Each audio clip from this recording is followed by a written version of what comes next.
How do you reset your LOS? And LOS stands for language of sales. Now, don't let the word sales freak you out, because you're selling all the time, even selling yourself.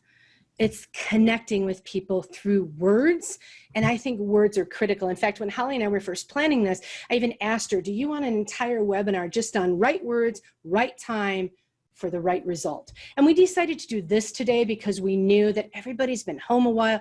You need this little energy burst. But if I were to pick one little pullout of this talk that I think impacts you, other than the saying no, which I told you already, this next piece is it. The language of sales. Now, I have 8 taboo words and phrases, and that's also one of the videos in the online program. But today I'm going to share with you my top 2 favorites. In case you don't have any interest in purchasing the online program, you at least know what my 2 favorites are. Here's the first one. I want you to remove no from your vocabulary. Now you're going, what? That's right. On your personal side, I want you to put no in place to get that balance. But now we flipped over to the professional side. Guess what? No is not a word. But there's times when a customer needs to hear no. So what I'm going to ask you to do is replace it with the word actually. Now, you can't just put actually in front of the sentence and say actually no, right? No comes out, actually goes in, and all the words that follow need to be in the positive. So let me give you an example. For those of you who represent healthcare, for example, maybe a patient says to you, I was wondering if I could come in sometime tomorrow. And your answer is, nope, don't have anything till next week. Can't you hear a member of your team saying that? No, we can't. No, it isn't available. No, it doesn't come in that color. No, no, no, no, no. Start listening how many times the word no comes out of you or one of your colleagues. So what I'm going to do is give that same explanation, but I'm going to use the word actually. Now it sounds like this.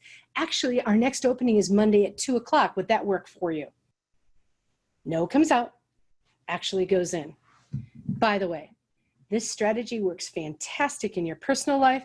The next time your special someone wants to take you upstairs to do some hugging, you can say, actually, Grey's Anatomy's on. Way better than the nose you've been given, right? It changes the whole sentence when we put the word actually in place.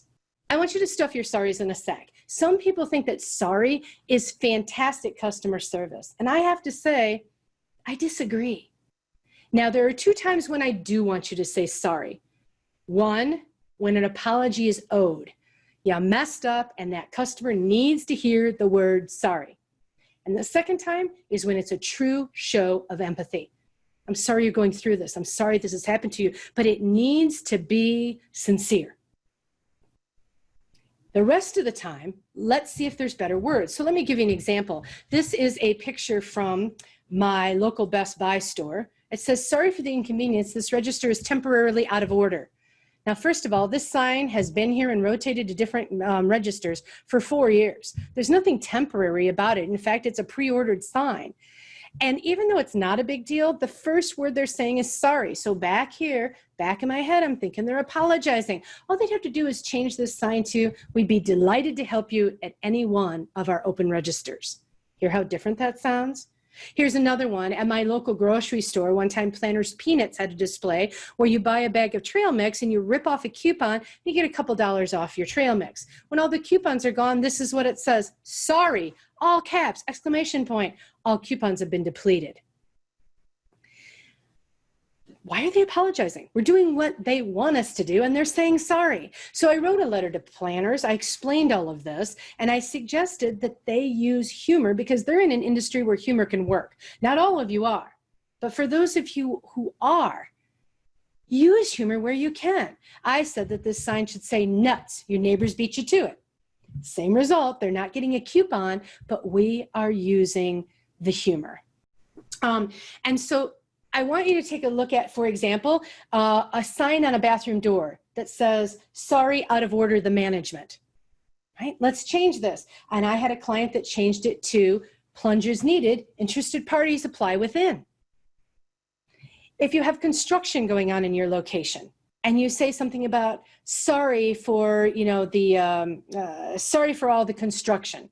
Why are we apologizing? Instead, great news, new facility on its way to you. I want you to be looking at all the ways that you use the word sorry and think about replacing it. Your outbound voicemail message. Sorry, I'm not here to take your call. Why are you sorry? Change it to, I'm currently out assisting other customers, would love to talk to you when I return. What about your emails? Right now, as you've been with me, you have emails coming in. And when you return to those, if you say, sorry in my delay in getting back to you, I want you to hear my voice going beep, beep, beep, back up the truck, and change it to, thanks for your patience. I am back in the office and ready to attend to, etc. And so remove the sorries wherever you possibly can.